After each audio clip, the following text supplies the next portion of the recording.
Զարմանալի չէ, որ կտրիճի հենարանը պիտի աստվածամերժ աթեիստ Քոչարյանը եւ նրա թիմը լինեն։ Վահագն Ալեքսանյան։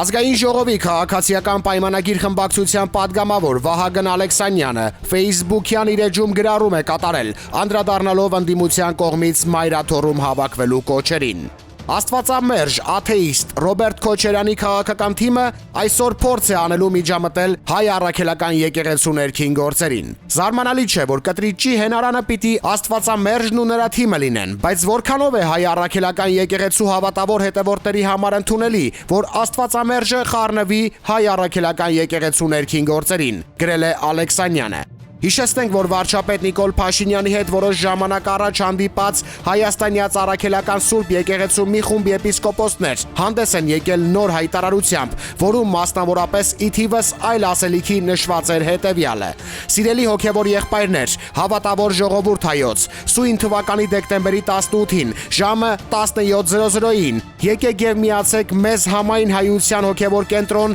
Մայրաթոռ Սուրբ Էջմիածնում ամենայն հայոց կաթողիկոս Գարեգին հանգստի կոչելու արդար պահանջով, որն այլևս դարձել է անհետաձգելի անհրաժեշտություն։ Թող ամենակարող Աստված օրհնի մեր համազգային առաքելությունը եւ իրականություն դարձնի հոգեվոր սպասավորների եւ հավատացյալների տարիների երազանքը եւ ցանկությունը»։ Միևնույն ժամանակ Մայրաթոռում հավաքվելու կոչ են արել ընդդիմադիր մի շարք ուժեր։ Նյութի աղբյուր Civic.am